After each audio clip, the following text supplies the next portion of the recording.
it's been a while since we've even reacted to anything or have taken part in any sort of discourse about the Yu-Gi-Oh trading card game here. So I saw a little bit of a discussion over on Twitter this morning, and people have also suggested it in my Discord or said they wanted my opinion on it.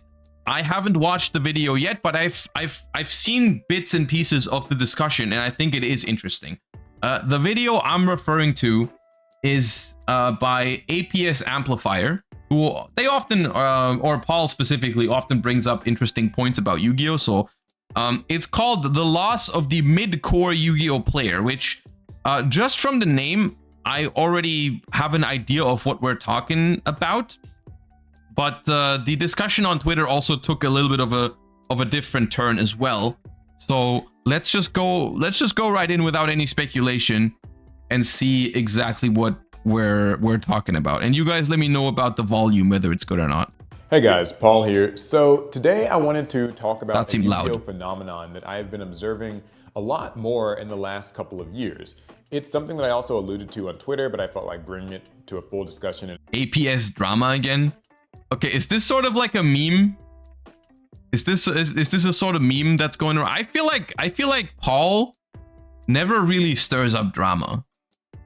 I feel like Paul always just brings up Paul's way of doing it always feels very valid criticism-esque. Which he does make regularly, but I don't feel like it's drama. It's more like, I feel like it's more in the vein of constructive criticism usually. A video would be a really good thing. So basically, it's the sort of loss of the mid-core Yu-Gi-Oh! Player. And what I mean by that is this. So competitive Yu-Gi-Oh! Right now actually feels like it has kind of hit a bit of a fever pitch. Like, people seem to be really enjoying, grinding the competitive YCS scene more now than ever. I see a lot of videos that are, kind of these niche, nitty-gritty, getting into the highly incredible specifics of like combo lines, where to use hand traps, things like that. And people seem to be enjoying the Malice and Yugioh format. And for the players that, travel to these YCS events, playtest rigorously, they can afford the best cards, and that's not really an issue for them. They seem to be really enjoying competitive Yu-Gi-Oh! Right now. And that's true, I think. I think it's very hard to argue against the fact that competitive Yu-Gi-Oh! is doing well right now. Competitive Yu-Gi-Oh! Is doing well. Numbers are great. And the format also, I'm enjoying it. I do see myself as a competitive Yu-Gi-Oh! Player, and I am very much enjoying Yugioh and Malice format. And those are the kind of things that I feel like it's easy to forget, though, that is not the entirety of the Yu-Gi-Oh! Community, of course. Like the 2,000 people, the 3,000 people that decide to travel to a YCS event is not, you're not getting the full picture, right, of the Yu-Gi-Oh! Community that way. But I mean, you do get a fair share, the competitive players. And I suppose that maybe that's what we're getting to here, is that like that part of Yu-Gi-Oh! Is doing great, but maybe he's worried about other parts of the game. This is good. I want to be clear that I think that this is a good thing. They're having fun with competitive Yu-Gi-Oh! And that's great. I'm not saying there's anything wrong with that. On the other end, you've also got a lot of people who recently have been embracing older formats. Things like GOAT and Edison format come to mind. Some people also like to play Toss or, Hat format as well. But basically these older snapshot formats. And you see it a lot, especially in content creation now. A lot more people are doing, some sort of a spin the wheel, wheeled GOAT, wheeled Edison. It's kind of expanded to include things like cubes and draft as well. And again, that's really cool. Getting to sort of take a dive back into these nostalgic old Yu-Gi-Oh! Times is great. There tends to be a lot of sort of popular viewership among casual and nostalgic fans there. So if you're a content creator, that's great. We did our Retro Rivals series with the Retro Pack, and that was a lot of fun. And you see a lot of content from that end of the spectrum as well. But what it feels like there isn't a lot of is a lot of interest and sort of almost maybe support for the mid-core Yu-Gi-Oh! Player, I call it. What is the mid-core Yu-Gi-Oh! Player exactly? Well, basically, this is this player who, they've played Yu-Gi-Oh! For a really long time. They play at locals most weeks. They've been to a few regionals, and they do want to win, but they also kind of want to win with their favorites. They get enthusiastic or excited about anime decks or just some of their favorite decks getting new support. And even if their favorite deck isn't like super duper YCS level viable, they still want to do the best they can with it. And they want to find content about that. They want to find places to play those decks. And what I'm basically finding is happening is that these players have been sort of neglected a little bit and are now migrating to other card games or just quitting Yu-Gi-Oh! In some cases. I'm trying to wrap my head around the argument because, I mean, yeah, that's definitely a thing that exists, right? Like there is, so basically what we're talking about is there's people that enjoy grinding Yu-Gi-Oh! At a high competitive level, which are the people that have like, they don't have an issue with, or are fortunate enough to be able to afford the expensive cards. And so they are taking part in the competitive Yu-Gi-Oh! Space, and they're not trying to play a deck because they just like it. They're trying to play a deck because they're trying to win. They're trying to travel to big tournaments and so on and so forth, which is a very, that's something that is enjoyable for them to do, and they are enjoying it, and there's enough of them so that we still have a lot of very big tournaments out there. So that kind of space is fine. And then we've also got what I think we've referred to it as like a more casual environment for Yu-Gi-Oh! To play in, where you don't really care what the current like meta decks are or how expensive Molcharmi Fuvolos is or whatever, right? You're just like trying to have fun by playing like your favorite Time Wizard format, or you're watching content creators do like drafts and all that kind of stuff, which I also agree with. There's a lot of fun to be had in Yu-Gi-Oh! Outside of just the competitive space, which is something that I've been dealing with that as well in terms of content creation, because I don't only enjoy Yu-Gi-Oh! In the competitive sense. I also enjoy a lot of these other things, which is it's been difficult for me to explore different directions in content creation, because it feels like you're always you're building up a community or a viewership for one thing. It feels hard to switch sometimes. Like, for example, we played Edison on stream last week, which I thought was really fun, and I had a blast. But that stream did have a couple hundred viewers less than what I usually have, which is understandable because normally people come here to watch like, competitive Master Duel or whatever, right? Which is fine. But that space definitely exists, right? And there's a lot of fun to be had with Yu-Gi-Oh! in different ways. What I'm not getting just yet is what the Midcore, like who exactly is Midcore and why are they having a problem? Like, is the argument that it's like, because I'm sure there's always been people like this, right? There's always been people who have like pet decks or favorite archetypes and they're trying to make them work, and they don't want to or don't have the finances to afford like a new meta deck every other month or every other set, which is completely fair enough. We're losing those right now, I guess, is the argument. I do think there's a point to be made, that, I mean, I could see it happening. I don't have the numbers behind it, but I do think for those, I thought that there was going to be, or that there is going to be more of a emphasis on the financial aspect of Yu-Gi-Oh! That's what I thought when I read the title, and I'm going to continue watching in a second. I just want to, before I forget what I was going to say, I think there's an argument to be made that like if you're very casual about Yu-Gi-Oh, you don't really have an issue with Yu-Gi-Oh being expensive, right? Because like if you're just trying to play your favorite retro format, or you're trying to draft with friends or whatever, right? You don't have to care how expensive a meta deck is and how expensive it is to keep up with the game. On the other hand, if you're super deep into Yu-Gi-Oh, like you're a hardcore Yu-Gi-Oh player, hardcore competitive Yu-Gi-Oh player, you're like so invested into the game that you probably also don't have an issue with investing, because I mean most hobbies cost money, and if you're super deep into Yu-Gi-Oh, you're just gonna pick up like a new deck for the next thing, and that it feels kind of natural. Like it doesn't always feel great, at least from my perspective, to pick up Molcharmis for the next format or something like that, because it is a lot of money. But if someone is as invested into the game as I am, for example, it feels like that's just a natural thing to do. I don't question it every single time a new staple card comes out. I'm not going back to like, oh, should I really pick this up or not? I'm like, yes, I see myself as a hardcore competitive Yu-Gi-Oh player, so yes, I'm gonna pick up like the new stuff. That's just how it is.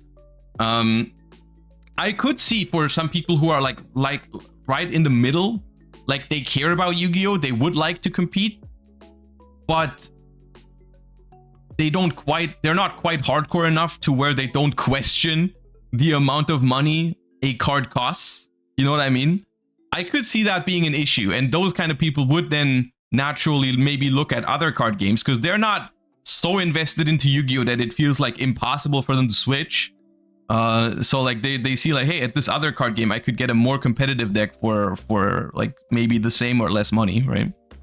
So this past weekend, we went to Bandai Card Games Fest. It's basically the nationals that they have for all the different Bandai games. That's One Piece, Union Arena, Digimon, Battle Spirits, and I feel like I'm forgetting something else. Dragon Ball, Super, Fusion World. And so basically, like a lot of the people that we met there were really big fans, and that was cool. And they would oftentimes tell us, you know, hey, I'm a really big fan of you guys. I don't like play Yu-Gi-Oh anymore, but I still watch your content.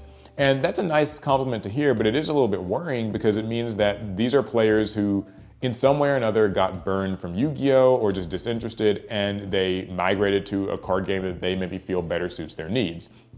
So what are these needs exactly? I do get that too, by the way. I don't know exactly how often, but I've definitely had comments of people saying like, oh, I don't even play Yu-Gi-Oh, but I just enjoy watching your content or hanging out in your streams, which I do appreciate that. You know, I do think it's a nice thing to say.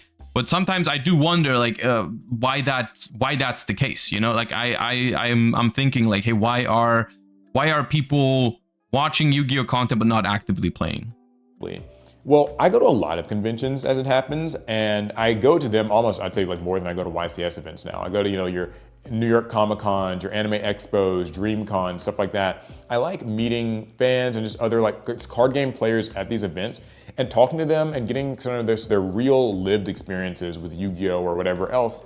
Like, why did they quit Yu-Gi-Oh? Like, why do they, you know, enjoy my content sometimes, but still like they don't really enjoy playing Yu-Gi-Oh? And some of the reasons that I oftentimes hear are things like getting priced out of the game, the power curve of the game, just kind of leaving their favorite decks behind. Maybe they quit because of pendulums or link monsters, or, you know, it's just something to do with Konami, right? There's a bunch of different things people will say about that. And I think that all those reasons are fairly valid to varying degrees. Like, this is gonna, of course, you know, from person to person, people quit at different times for different reasons. I'm not saying it always falls into one of those 4 categories. It could be other reasons why somebody might quit. But I think that what Yu-Gi-Oh seems to kind of have really lost at the end of the day, this is just in my opinion, you can weigh in, is it's just lost the middle ground. It feels like we are there's no longer space for the player who just wants to play. Here's an example I've been giving, Six Samurai. They recently got support in Rage of the Abyss. And it was some pretty cool support cards, right? A couple new synchros and like other things like that. And they're even going to be getting more support cards in the next couple sets. But the thing is, Six Samurai don't fit into either of the camps that I described earlier. So basically, you know, Six Sams aren't really going to be beating Malice and Ryziel. I know that you can optimistically speak and say like, oh, well, maybe the perfect Six Samurai player can do it. Sure, cool. But I think that for the average player, that it's kind of accepted and known that like Six Sams aren't going to be winning the next YCS. Also though, Six Sams can't be played in Edison format, right? These new Six Samurai cards. So if you're sort of this mid-core player and you're excited about the new support for Six Samurai, or maybe recently Madolche or something like that, what do? Right? Like, it feels. So.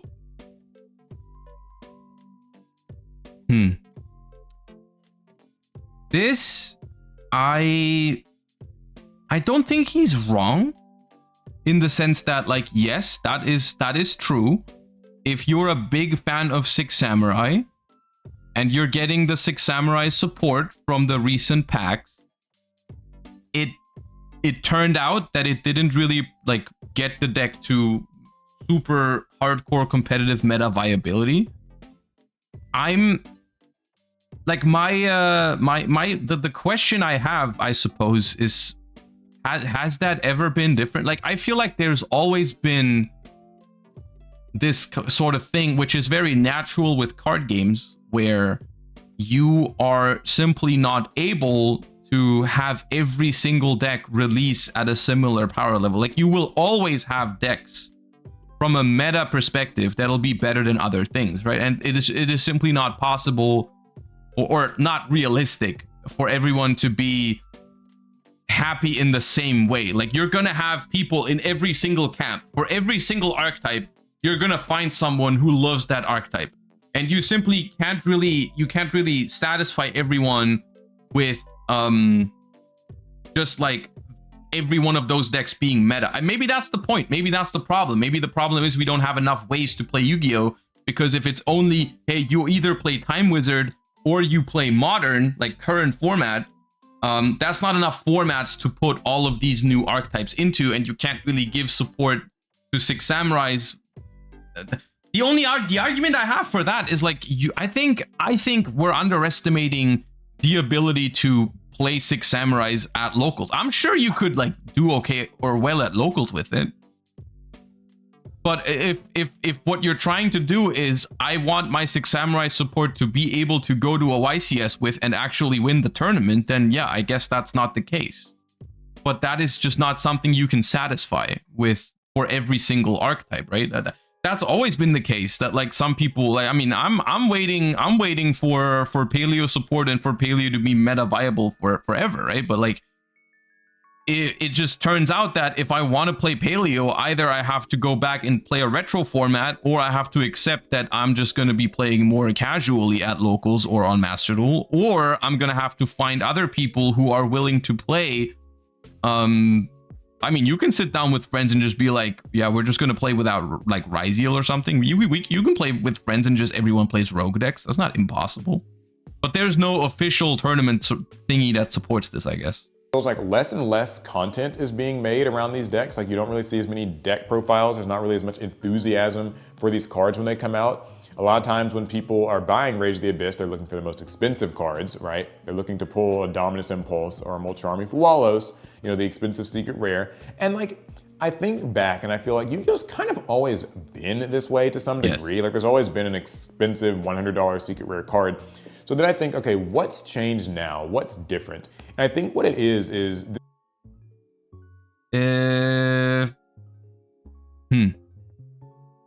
I don't know if this has been different. I don't remember anyone messing around with the archetypes that weren't considered very good back in the day. Like, I'm thinking like, hey, even as early as, I don't know, 2011, 2012, 2013, like, no one was messing around with some, I don't know, Battling Boxers or Heroic Challenge or whatever they're called. I'm probably not even remembering them in the right time frame, because there wasn't much hype surrounding those archetypes either.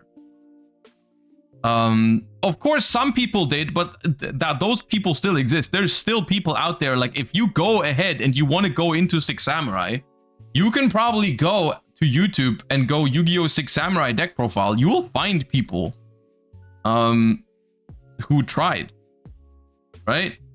Yu-Gi-Oh! Six Samurai deck. Okay, that doesn't count. That does not count. But like, there's other, you know, you've got people looking into Six Samurai for the new format, right? Postal Alliance Insight, you know, like that. The new Six Samurai Kizan was announced yesterday, and there's already replays for this new combo. Like, people are doing that. It's not like no one is doing that. And I feel like it's at a level, I don't feel like that level of commitment that people have to those sort of underdog rogue decks that are getting support where we know it's not going to be tier 1. I don't feel like that's been less than usual. This sort of weird late stage Yu-Gi-Oh! I almost want to call it. That was actually a video I wanted to make as well, which is like, people aren't really opening packs to just get cards and trade them. They're opening packs specifically to get the cards they need. There's a lot more, you know, information and knowledge out there. So like, decks are optimized out the gate. Oftentimes we kind of know what the best stuff is going to be. Yes. And also there's less trading because people are not as interested in buying sealed product and opening it and then like maybe trading some of the ultra rare Mermail or Six Samurai cards or Shark cards that they pulled in Rage the Abyss. They just want to get their... There is less trading. I haven't really thought about it too much, but my personal interpretation of why people trade less these days is simply because the infrastructure for getting your cards online is just so much better these days than it used to be back in the day. Like, yeah, when I grew up, there wasn't a simple way like Card Market or TCG Player where you could just go and find any card for probably the best price online and just get it shipped to your house incredibly fast. And that's why I would used to be like, hey, I would really like that card, but if I'm not gonna be like I don't know, go on eBay and wait a couple of days for an auction to finish or something like that, I would just go ahead and I would go to locals and look for them, right? That would happen, right? But like these days, I feel like that's a general problem with like, I mean, or a general thing rather. I don't know if it's necessarily a problem in this particular case, but this is just an internet thing, right? Like it is just more there's more convenient options than waiting for your next locals to find a specific card. Wallows get their impulse and they will buy it if they need to, or if they are interested in building those other decks I mentioned, they'll just buy the singles for that online. And so there's sort of less trading going on. And like I said, the content kind of seems to be skewing more towards the hyper casual nostalgic end of things. So what do you do when you are just a mid-core Yu-Gi-Oh player interested in these sort of middle of the road decks and there's nothing there for you? See, I don't think that's true. I don't agree with that. I don't think there's nothing there for you. There's a lot of decks, maybe not every single one of them, but there is a lot of these sort of middle ground decks that aren't top tier, but also not bad, that you can find a ton of people online that have been looking into those decks. And like there's infinite Discord servers as well for all kinds of different decks where people are getting together and trying to lab it out. Because at the end of the day, that's what you have to do, right? Like 100%, I guarantee you can win locals with Six Samurais. You can. Of course, you're gonna have to put in work for it. And it's an uphill battle because you're playing a rogue deck. But there's nothing like inherently bad about that. There's always been rogue decks in Yu-Gi-Oh! And decks that you would have to work harder with in order to win. And for some of them, they might even be so bad that it would be almost impossible to win a bigger tournament with it, because they just turned out not that great. And of course, over time, there's going to be more of those decks because we're releasing more archetypes, and some of them are not going to be good. But at the end of the day, that's trading card games for you, and that is also something you're going to experience in other trading card games. At least in every single other card game that I've played, there are decks that are harder to win with, and there are decks that you're not going to find as many resources online as other. Like there's a difference, right? Like for the most popular deck, you're going to find more resources than for rogue decks, but you're still going to find some.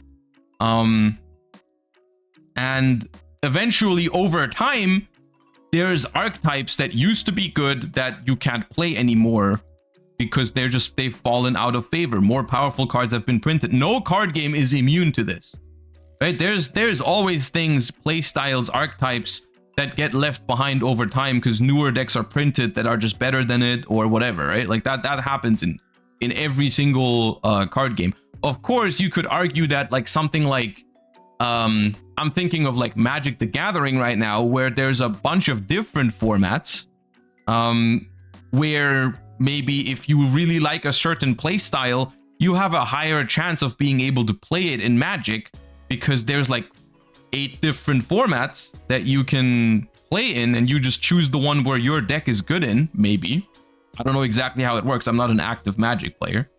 But then again, I also hear from Magic players a lot that sort of thing can also be intimidating to new players when they see like, hey, which format am I even playing in? This tournament that I'm going to, what exactly is legal? What is not legal? What exactly am I doing? What can I play? What can't I play?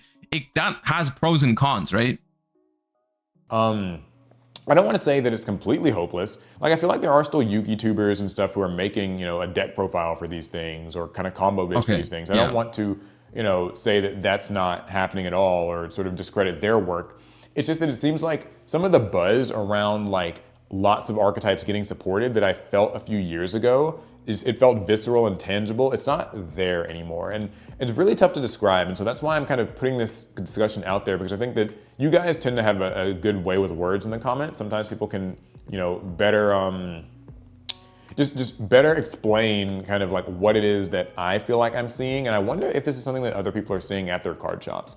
Because it does lead to the bigger issue maybe, which is that Yu-Gi-Oh! Is sort of bleeding players to a lot of these Bandai games. They are oftentimes seen as more accessible. They are oftentimes a little bit more affordable. Sometimes they have like better pricing and things like that, but I think that just the general thing is that the mid-core Yu-Gi-Oh! Player feels more seen and more recognized and maybe more cared for by these Bandai games. And it could also be Magic or Lorcana or something else. I'm not saying it's only those, but then maybe what Yu-Gi-Oh! Seems to be giving them. So yeah, I want people to weigh in. How do you feel about this? Do you think that this is a problem? Like, what's changing here? What's caused it? I don't want this to be one of these videos where it's like, Yu-Gi-Oh! Is dying, right? I'm not saying that Yu-Gi-Oh! Is dying or it's dead, but I think that it's a phenomenon where like Yu-Gi-Oh! Is changing, and I think that maybe Konami should be aware of this. Maybe they're planning something. I think that there still needs to be like a mid-power level format where somebody can play new support cards for their Sharks or their Six Sams or the Madolche or whatever, because those can't be played in Edison, but like still with a power level where they're viable and don't have to deal with like, the current top tier decks. That's like one of the big things. There's other stuff too. I think that Yu-Gi-Oh! Could still use leagues. That's exactly what I like about Yu-Gi-Oh! That it is possible to compete with my pet deck, and I love that Konami prints legacy support to help my pet deck keep up with modern game. Yes, it's an uphill battle, but I love it.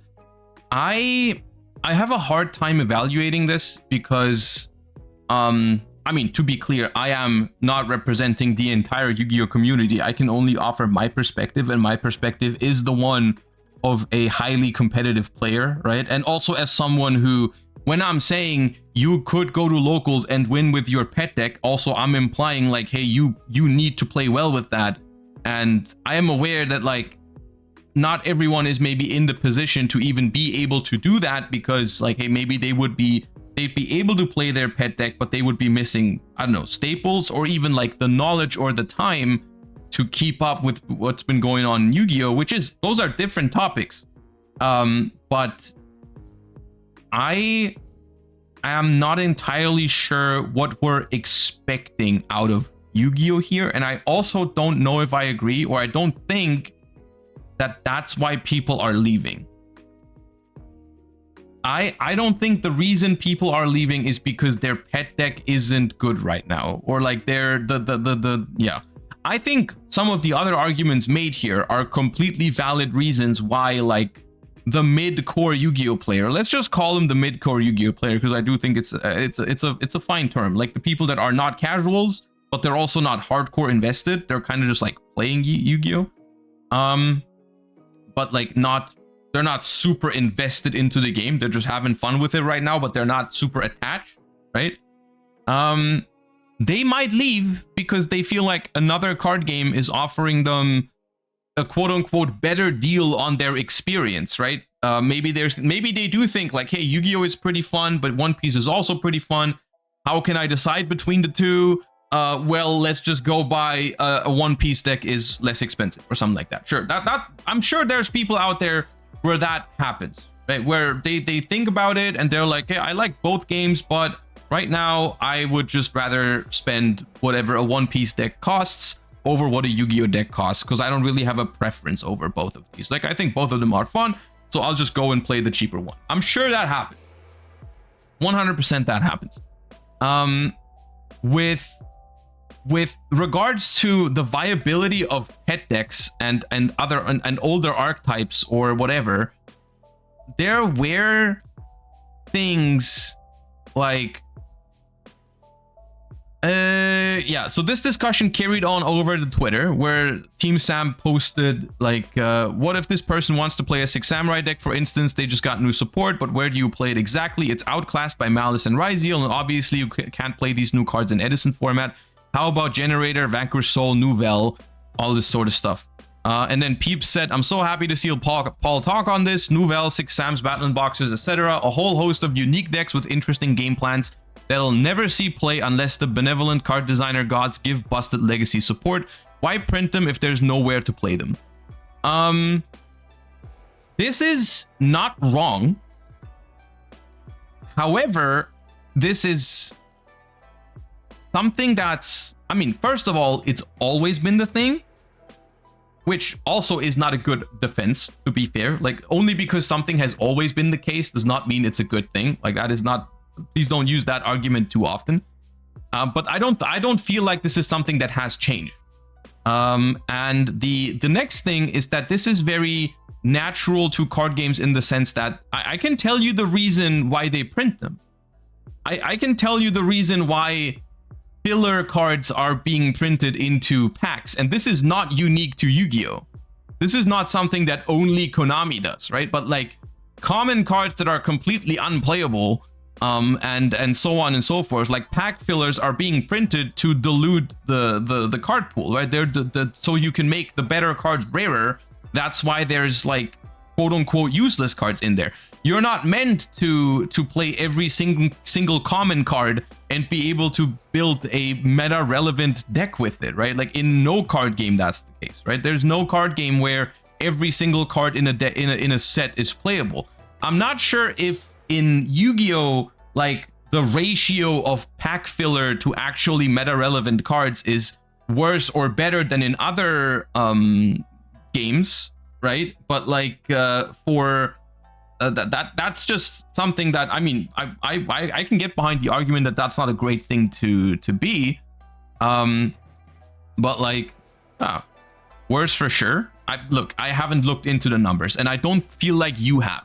One argument that I can get behind is that for Yu-Gi-Oh it's worse because Yu-Gi-Oh is not draftable. Yu-Gi-Oh is not meant to be drafted, so maybe a terrible card in Magic the Gathering that doesn't see play in competitive Magic is still fine to exist because people can have fun with it in a draft environment or whatever, right? That fair enough. I have fair point.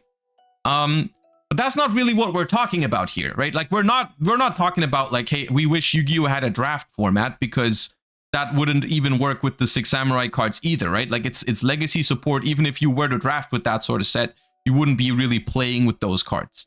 But in general, the one thing that Yu-Gi-Oh has, the thing is, these cards are from a competitive perspective. If you're a hardcore competitive Yu-Gi-Oh player, these cards are pack filler, yes. But if you are a 6 Samurai pet decker, they're not pack filler to you, right? You can pick these cards up and you can play at locals with them. And the thing is, something that Farfa said, yeah, you can play Rogue at your locals because the average homegrown meta player isn't at a YCS competitor level, sure. It also doesn't feel great to have to play out of your mind to beat a below average player because you can't afford 3 engraver. I just really dislike the you can definitely play X deck at your locals argument, because it implies that most locals are filled with dribbling goats who can't tie their shoelaces, when the reality is that there's a lot of genuinely good locals out there that have fostered champions. Which is, look, it's not entirely wrong, but then exactly what are you expecting? Like, what are you expecting the situation to be like? Are you expecting to beat someone who has a better deck than you, but you also don't want to play better than them, and you also want the cards to be cheap? So like, what kind of situation what would you want the game to be like? If you're a pet decker with, like, isn't, like, a genuine question, but isn't this sort of like part of being the fun of being a pet decker? isn't the fun like, hey, I'm working hard on this deck, I'm spending time, I'm labbing it out, I'm finding a way to make it work, and it's rewarding because I can now beat meta decks with my pet deck? Because if you're just like, I'm trying to imagine a world where this isn't a problem, right? Where you can just pick up any deck in Yu-Gi-Oh, you go to locals and you can win with it against better players while playing worse than them. And then we have the reverse argument. Then everyone else is complaining because you're playing a deck that's obviously not designed well. If your deck beats better decks than itself, technically, while playing worse, what kind of game is that fostering? What is that? I don't understand. What I think is a fair argument is Yu-Gi-Oh is expensive at a high level, which is 100% true. And that's frustrating. I get that, especially for people who aren't as attached to Yu-Gi-Oh, who aren't hardcore competitive. But this argument about like, I'm mad that my Six Samurai deck is not as good as other meta decks, and I have to work hard to win with it, I don't think it makes that much sense.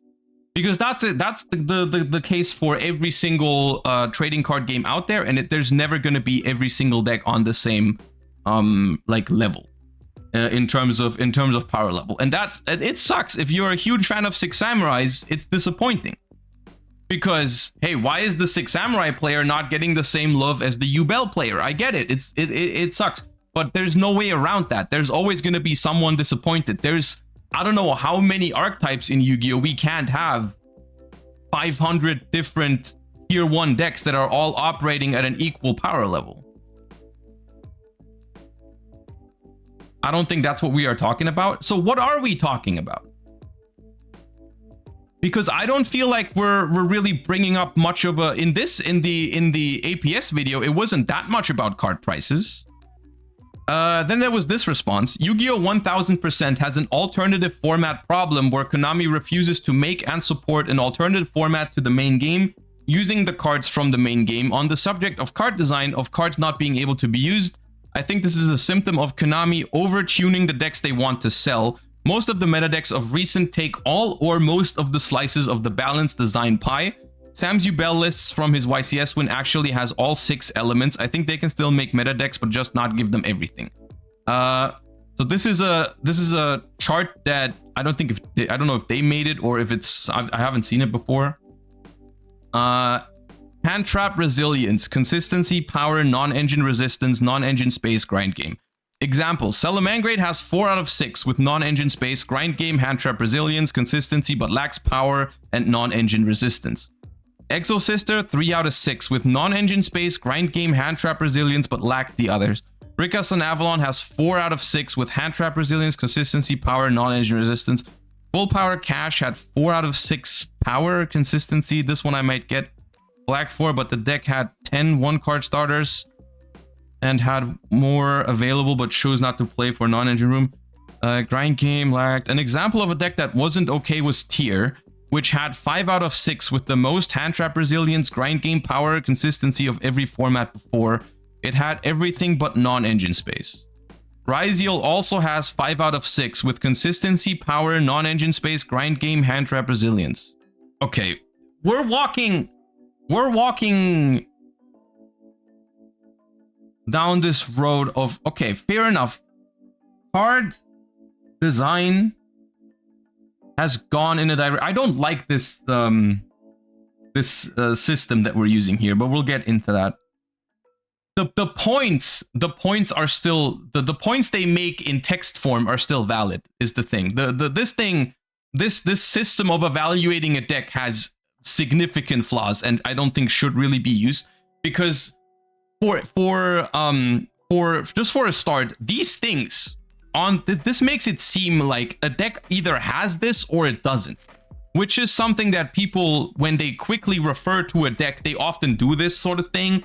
But in reality, this is just not true. Like these things, consistency is not a 1 or 0 switch. There's no like number where you can say like, oh yeah, now this deck's consistent, and then you go 1 card below and now it's not consistent anymore. all of these things are, it's more like a spectrum. Every single one of these things. A deck is not either powerful or not powerful, or a deck is not either has a grind game or doesn't have a grind game. It's more like you gotta look into it way more deeper than that. Which is also why, in theory, it would be completely possible to make a deck that has all of these things, but just not to like a crazy amount. Like they could definitely make a fair deck that just does everything kind of well, but isn't too crazy at anything. And that probably wouldn't be a problem either, right? Like if there's just a deck that's like, I don't know, I'm looking at a deck that maybe is a little bit of everything, which is something like maybe Marincess would fall into that category, right? Where it kind of has a little bit of everything, but not enough of any of these things to be considered a top meta deck. Just as a brief example that I just thought of. I haven't really thought about it too much for like the best possible example, but you can definitely find decks that do 4, 5, 6 of these things relatively well, but nothing too crazy. And that's just because these things are not just something you have or don't have. There's levels to it. And I think it becomes especially apparent in their own examples. In their own examples, I think it's very apparent why this isn't a good thing to evaluate decks by, because on their scale, with their measurements, Tearlaments and Ryziel have the same score. At that point, I don't even think I have to go much deeper into why it's not a great comparison tool. If your thing of evaluating decks, like overall power level, gives Ryziel the same score as Tearlaments. And this is something where I do think that a lot of these things are stuff that Konami has done in terms of in order to power creep things. They have created very specific resiliences to certain things, like for example a very, very important card that you will notice certain decks just have random resilience to for it's kind of arbitrary, and I do get why that's frustrating, is something like Nibiru, right? That you will find a lot of meta decks these days are just defined by their ability to play around Nibiru, and some of them just have it. They just have it for no real reason other than, hey, it's just printed on these cards that they're not weak to Nibiru. It's basically a design tool that they use in order to make certain decks good and not make other decks too crazy. Is like, you look at something, I think one of the most obvious examples, even though it is like 2 years old, is Sprites, right? Gigantic Sprite essentially just read, summon me before 5, and you're not going to get Nibiru because your opponent also is locked out of anything that isn't level 2, right? Which is something that otherwise, if Sprite didn't have this, they might have had a much harder time playing around Nibiru. Of course, they still had Sprite Red. They arguably didn't even need that sort of thing on Nibiru because they could have always searched Sprite Red before 5 summons, but they didn't have to, right? They didn't have to do that. They could just summon Gigantic Sprite and like summon Carrot or something, and to be safe from Imperm as well, for example. But that was a thing that Sprites did. Ryziel has that too, because Ryziel has this very specific combo line that if your opponent only has Nibiru, can search the Ryziel cross before 5 summons and set it up. Like we've talked about this in the past, why Ryziel can play around Nibiru and other decks can't do it as well, right? Now, this is certainly something that I can see people being frustrated with, especially if your pet deck is something that just loses to Nibiru, right? You would look at this other archetype and be like, hey, why does Sprite get such an easy answer to Nibiru, but my Salamangreat deck doesn't? Or my whatever deck you're playing, whatever your deck you're playing, maybe you have a weakness to Nibiru, maybe you have a weakness to whatever. The thing about all of this is, once again, that is a quote-unquote necessary evil in card and game design, where they cannot design every deck equally, and they also cannot, they have to make it that way. They have to give, if we are all playing very popular staple cards like Nibiru, like Ash Blossom, like Imperm or whatever, what are they gonna do? Just design a bunch of decks that all suck into those cards, so like no one is able to play through hand traps? Or are they just designing every single archetype? Once again, this is just not something that's possible. They just can't make every single deck the same deck, right? Of course, they're not doing a perfect job at power creep. That's not my argument. That is 100% not my argument. Please don't pretend like that's what I'm saying. Certain decks definitely do way too much of these things. And if in a vacuum, I even agree with this idea. I've said it in the past, like certain decks, especially in 2024, have been doing way too much of this sort of thing, right? I have been saying throughout 2024, one of the particular problems I have with one card combos is the fact that these decks that are comboing with one card, if they are too powerful, we have a problem, because you shouldn't get this amount of non-engine space paired with this amount of power from one singular card, which is why in particular Snake Eyes and Yugioh were a problem, because they could win the game off of one card.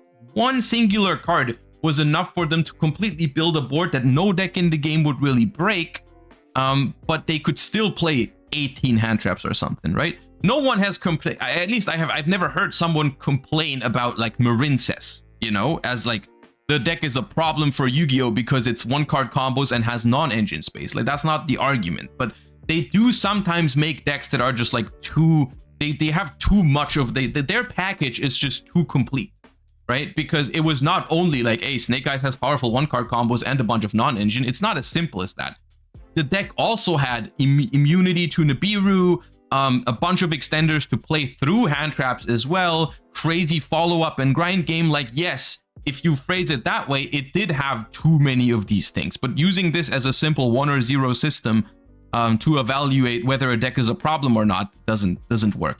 Ryziel, for example, is one of the best examples of a Yu-Gi-Oh deck that that is well designed for where we're at with the game, right? Like, we are in a spot where, honestly, if during full power Snake Eye format, if you showed me Ryziel and told me this is what you're dealing with next year, I would say like, hey, good job. How did they manage to do that? The fact that we've went from Snake Eye format and Yugioh format to Ryziel format is a crazy achievement in card design.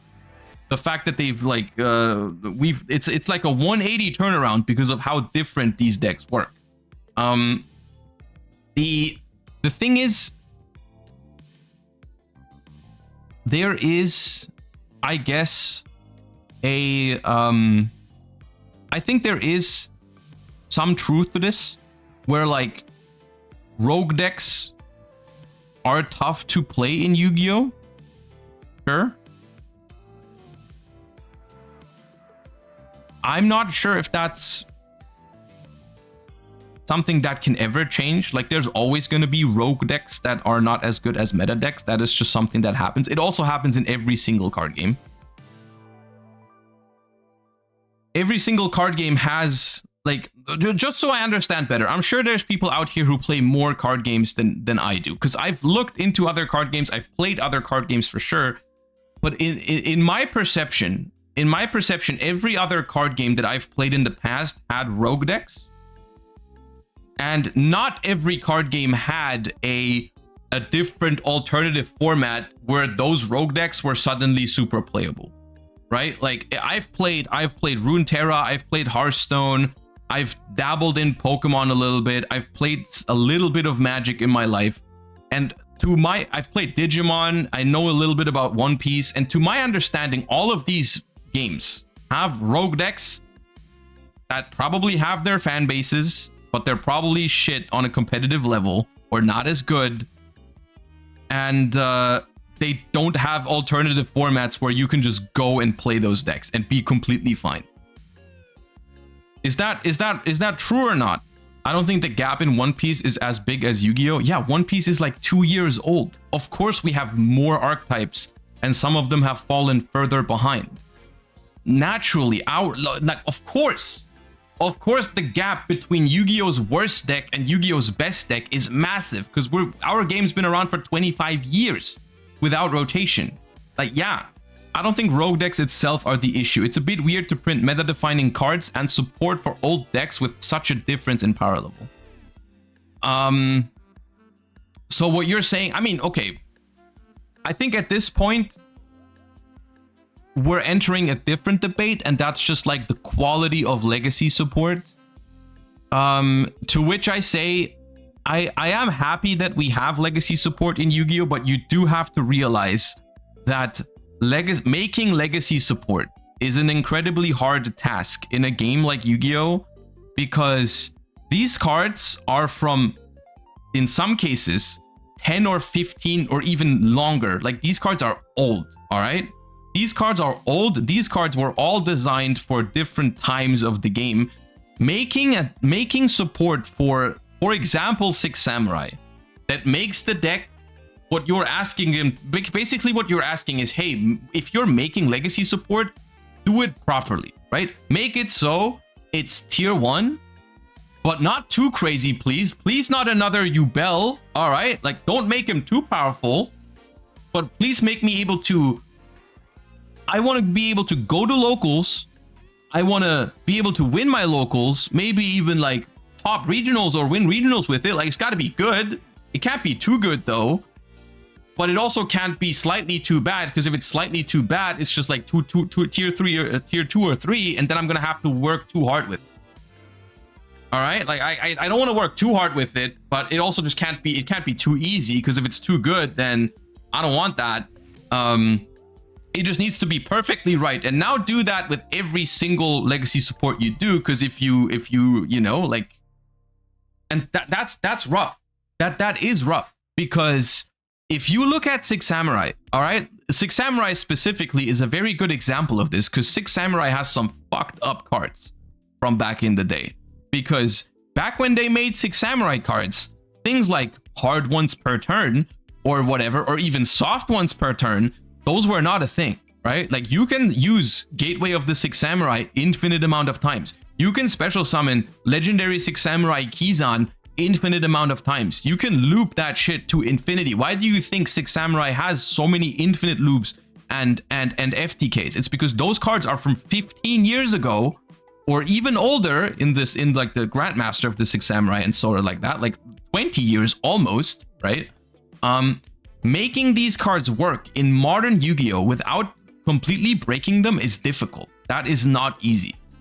And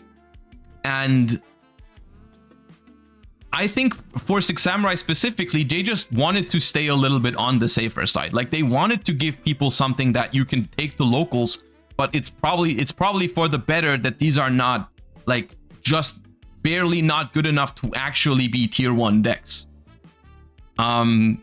Because then we have a different sort of discussion, right? Like, if they made Six Samurai tier 1 and people are out there looping Kizan and looping Gateway of the Six Samurai, do you think that would make more people happy? Do you think that would be a win overall for Yu-Gi-Oh if that's what people were doing, right? If every single legacy support turned that deck into some sort of Yubel deck? Because that shit's hard, all right? That shit's hard. I think in regards to legacy support, it is just something that we have to live with, right? That is just something that comes with having a game without set rotation, that has very old cards in the format that sometimes do not live up to the current times. And it's just something, like, we're accepting this sort of thing with new archetypes, right? They're making new archetypes. It's a very normal thing for us that some of them are better and some of them are worse, right? Why is it different with legacy support? Why is it different with legacy support that, like, we're so disappointed that not every legacy support is meta or is competitively viable? Because I'm not sure. At least that's what I feel like the argument is here, right? Like, Yu-Gi-Oh has a lot of archetypes that aren't good enough to be meta.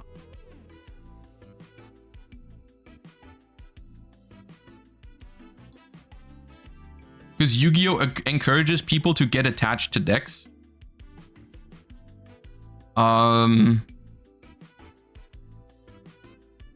Okay. I mean, you're not entirely wrong. I'm attached to decks.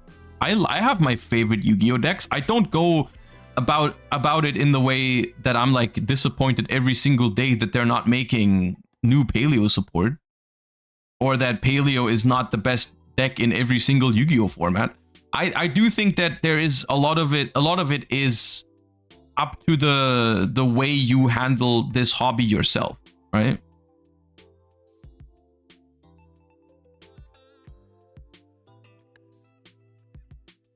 Every League of Legends player has a favorite champion. Yeah, I don't know. I don't know if that is something that is exclusive to Yu-Gi-Oh. I even think like this is something that's probably true for every single card game, where every single player has like their favorite archetype or their favorite play style or whatever. Like I'm sure if I asked a Magic player, they could tell me like specifically, hey, the way this one deck played the game, that just hit the spot. That's my favorite deck of all time. I wish it was like that again. Like I have that myself for like Hearthstone or Runeterra. Like I have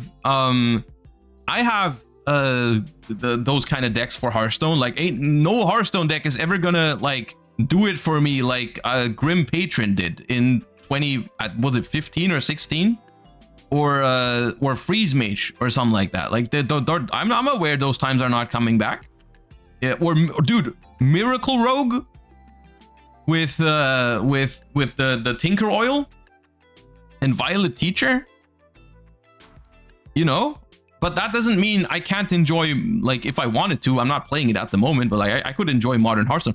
It's just that is very natural. It's very natural, like development in card games. Because I mean, this is a reality check, but like in order for these games to function, they gotta find ways to sell you new cards. They gotta find ways to make new cards and make the old ones, like, you know, like Yu-Gi-Oh doesn't have rotation in theory, but in practice that does need to happen, right? It does need to happen. It's unfortunate, and I get why it's frustrating if your favorite archetype is not really rotated out, but practically it's rotated out because the new cards are just like better, or it just hasn't gotten support in a while. Like, yeah, if you're a big fan of Six Samurai, it's frustrating that the Six Samurai support isn't super meta. I encounter this a lot of times, even with new archetypes, where a new archetype comes out and I try it and I'm like, that's really fun. It's a really fun concept. Vanquish Soul was a great example. Someone brought it up earlier. I think it was Paul. Six Samurai, Vanquish Soul was a deck that I thought was super fun. It kind of like hit one of the spots where what I really like about Yu-Gi-Oh decks, where like a little bit of a lower ceiling, grindy resource loops, you know, like a lot of interaction on the opponent's turn without actually having like omni negates or anything like that. Just like fun little back and forth, bounce your guys, pop some cards, draw an extra card with Heavy Borger here and there. Really fun concept. I enjoyed it a lot. And yes, I was disappointed that that deck wasn't better, right? Like that is a thing. I do get that. It's just, I don't think that is unique to Yu-Gi-Oh, and I don't even think that is necessarily a problem, because it kind of has to be that way. The card designers in that sense, they can't make every deck broken and they can't make every deck bad. There's just got to be some better and some worse ones. And in certain times, if a deck releases that you really enjoy and it isn't as good as you were hoping for, I get that's frustrating, but that's not really unusual, or, you know, like that just happens. And it happens in every single game. Like you're gonna have times where a new archetype releases in Magic, or a new thing releases in One Piece or something, and you look at it and you're like, damn, that's cool, I really want to play that, and then it turns out not as good as you were hoping for. Of course, it's natural, but wouldn't it be great to have a format to play those decks that you like with new support, so they can still sell you new cards? Okay. But what would that format look like?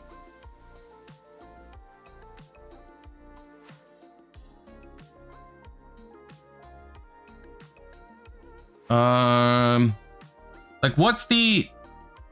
banning all hand traps. What's the what's the suggestion? Because you're making a very, very vague suggestion. So you want to have a format where 6 Samurai are arbitrary example, right?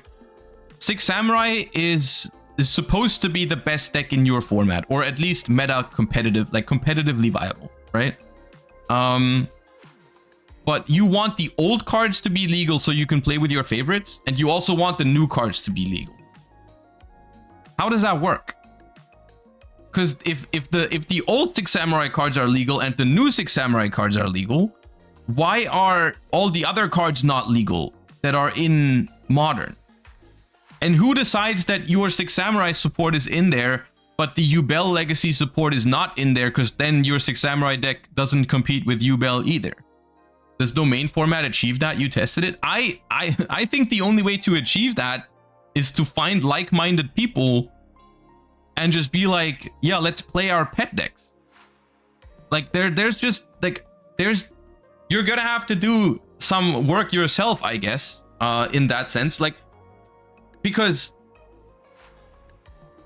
the 6 Samurai deck, I'm just using that as an example because they used it. But like, you're not happy that you have to do too much work to win locals with it, because it's not good enough in Modern Yu-Gi-Oh. Sure, all right. But you are also not willing to just play with friends. Just like saying like, hey, I want to play 6 Samurai, you play your Batlin Boxers or whatever, and then we're gonna have good games of Yu-Gi-Oh. I have problems wrapping my head around the concept. Because at the end of the day, that should probably just be a community-driven thing. That's Heart of the Underdog. Yeah, and so what exactly is Heart of the Underdog? Heart of the Underdog is just a format where they ban some meta decks, right? In theory, yeah. I don't know. I do think a fair argument is that Yu-Gi-Oh has. I think we can all. I think let's try to bring this to a conclusion that hopefully most of us can agree on. All right, like whether that's a problem for Modern Yu-Gi-Oh or not aside, I think we can all agree that not every archetype is created equal. All right, some are more expensive than others, some are more meta viable than others. All right, that is definitely true for Yu-Gi-Oh, and for some people that creates certain frustrations, whether it is the barrier of entry in order to play or compete, or because they like a certain archetype and it's just not as good as other archetypes. Fine, that creates frustration, which is fair enough. The question at that point is, what would the solution be? Because alternative formats could do that depending on what exactly the format would be. And retro formats, which is they have been adding at least one alternative way to play Yu-Gi-Oh recently, even with official like tournaments and stuff, and that's Time Wizard.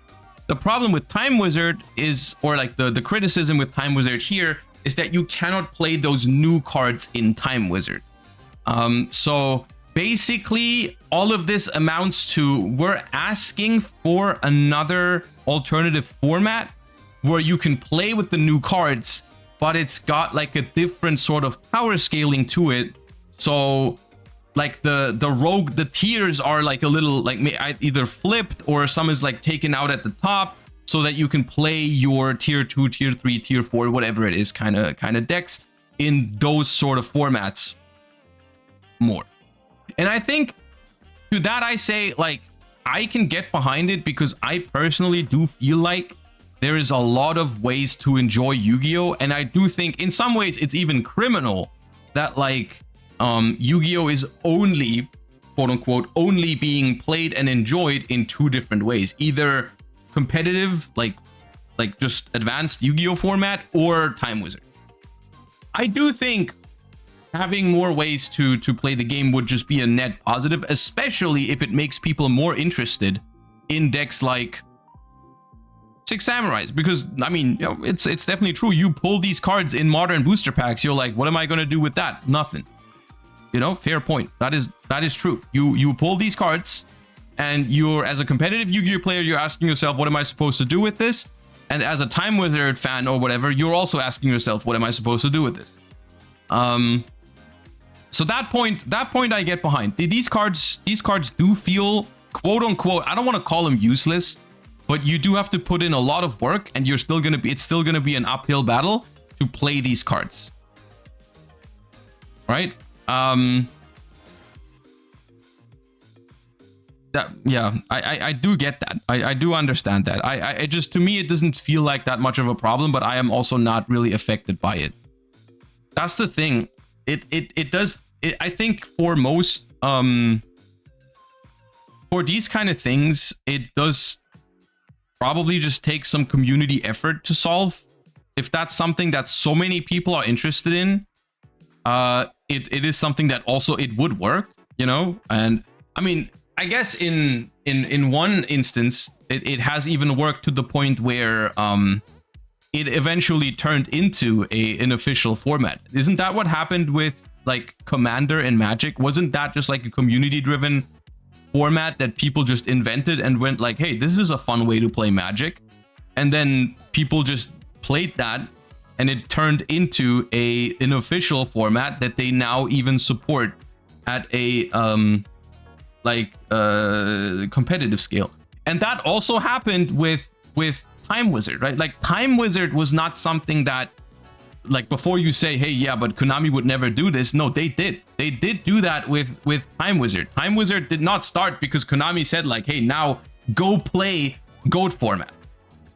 The people in the community started playing GOAT format. They sat down with their friends or went to locals, brought a GOAT format deck, and just sat down and played. And people saw that, and now there's official Time Wizard formats, right? It is a development that's happening.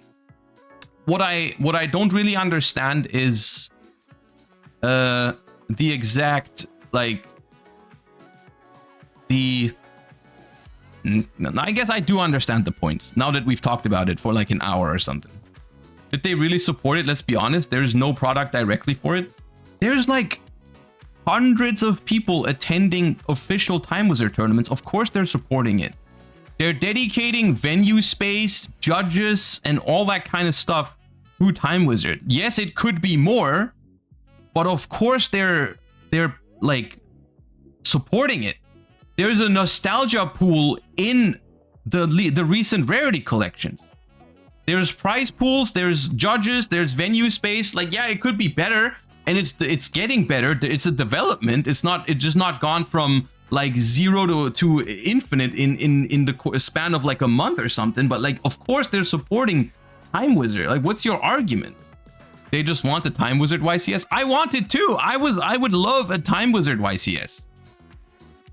But to say that Time Wizard is not supported, it's just like you're losing me with that argument. Like, there's a lot, like, I feel like people are always way too extreme and way too judgmental with their with these sort of things. Like, this sort of stuff takes time, and it also takes a lot of community effort in these sort of instances where they're look, Yu-Gi-Oh is doing fine at a competitive level, right? Like, they're making Yu-Gi-Oh, people, it's received well overwhelmingly, right? There's 2,000 plus people come into every single European YCS. YCS Birmingham is sold out like a month in advance, or even longer. I don't know how long it's been sold out for, but I think it is sold out, and it's doing well, right? And if people want other ways to play Yu-Gi-Oh, it is something that you need to make Konami see the demand for. It's not something they're just going to do out of nowhere when their main product is just doing fine. Make Smogon, but for Yu-Gi-Oh. I mean, here's the thing. I do think there's more ways to enjoy Yu-Gi-Oh, and I do wish they would support it more, and we could probably hold even more players if they did. Does Josh even know Smogon? No, I know what Smogon is. I know how it works. I do.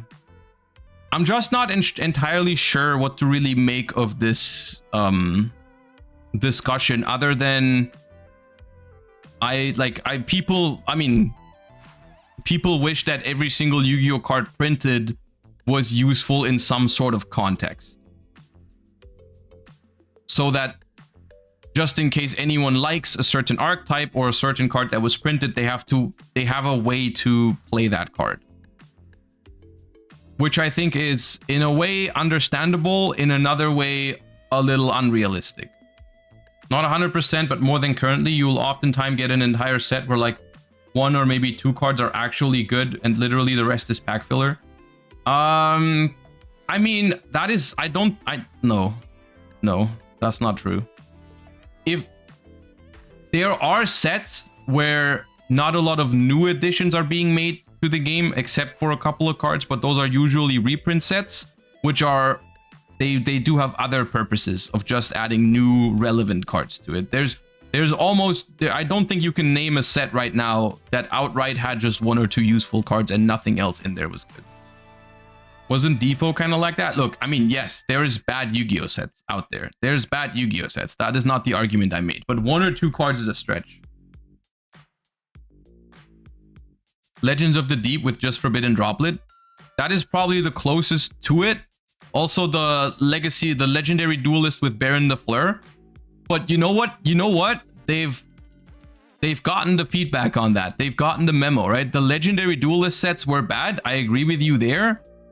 But that is something that's also changed. Like, the side sets have improved since then. The Baron set had Lyrilusk, which became a meta deck at the time.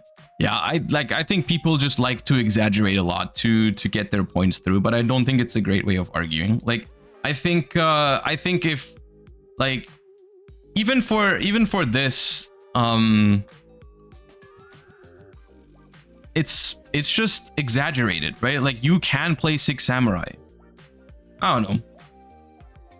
I'm struggling to find more in this discussion other than it just feels like we are warming up some old points that are still relevant and fair enough, but like, for example, Farfa's response just boiled down to Yu-Gi-Oh expensive, which, yes, expensive game, true, but not really what we're talking about right now.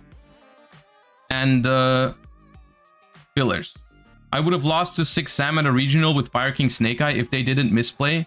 Yeah, see, but they wanted to win even if they're misplaying, because that's what Farfa said. Farfa says he doesn't want to work for winning against the meta decks.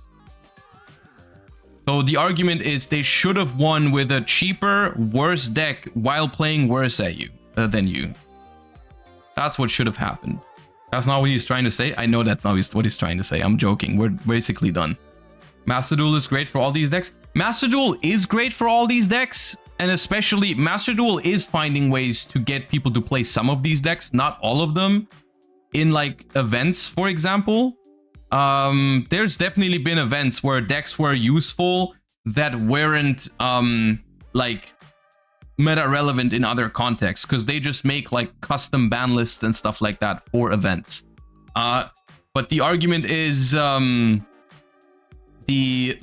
it would also be nice to have that use for physical cards, right? Like, because you're not using physical cards for any of that. The price is a good argument. OCG doesn't have all these complaints because people can easily change decks and experiencing the game because it's cheaper.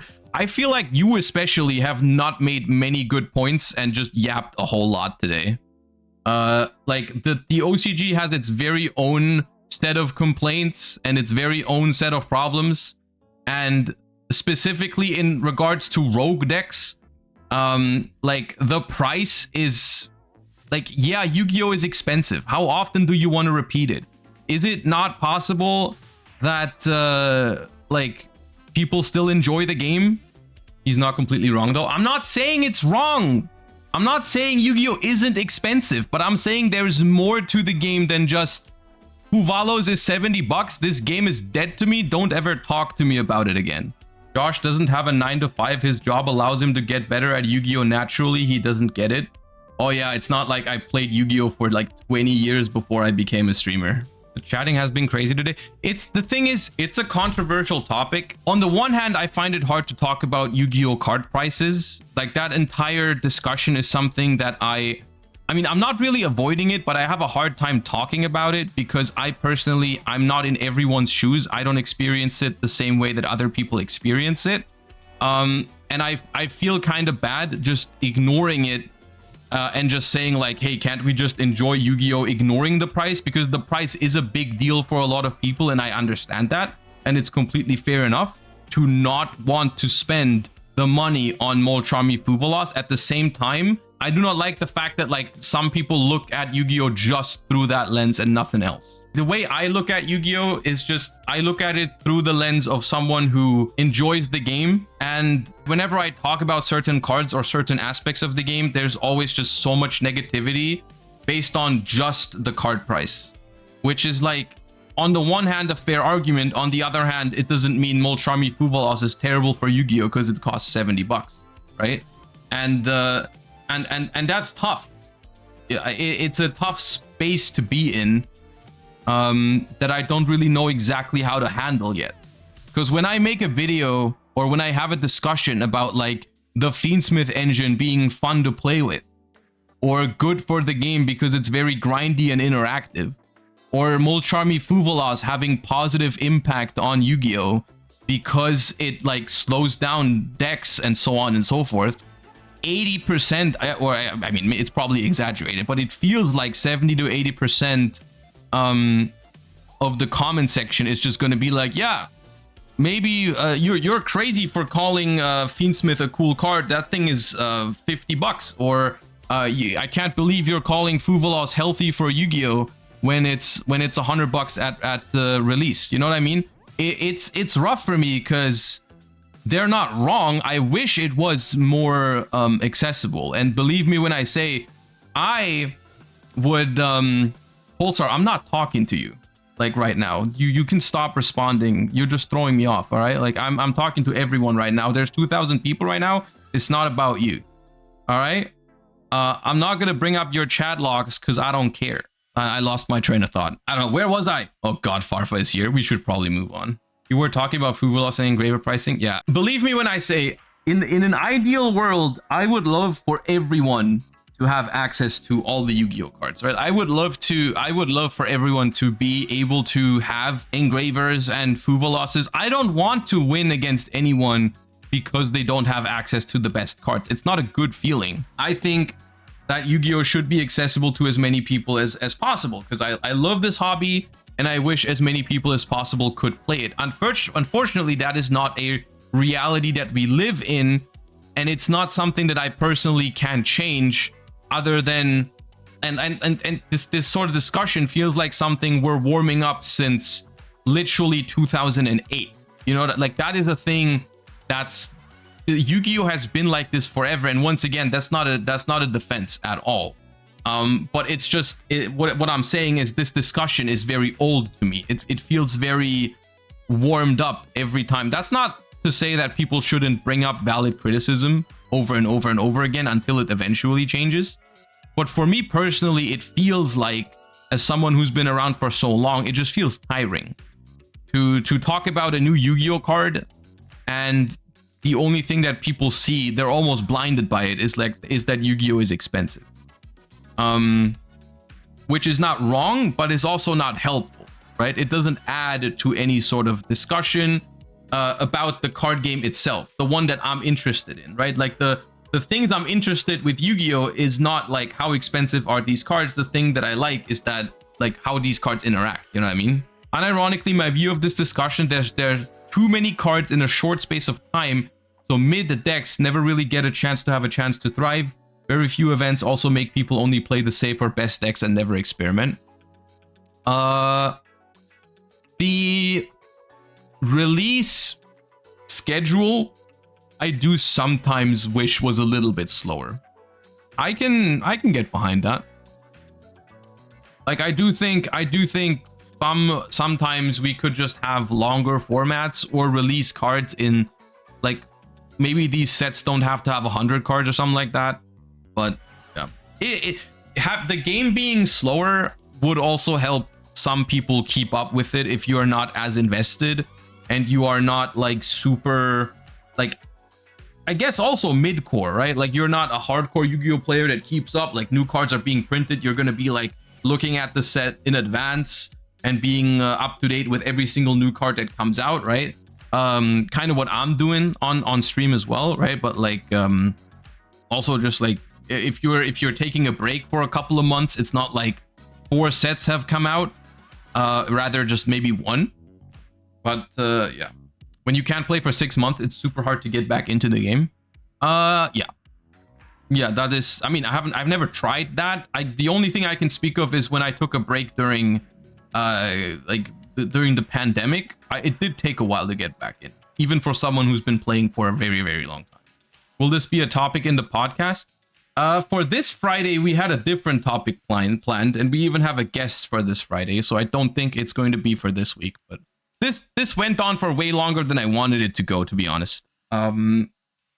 I feel like we've lost our train of thought and just ended up, and this is what annoys me sometimes. It's not that this price discussion of Yu-Gi-Oh is just like not necessary and the game isn't expensive. It's just every single discussion about Yu-Gi-Oh will eventually just turn into a Yu-Gi-Oh price discussion.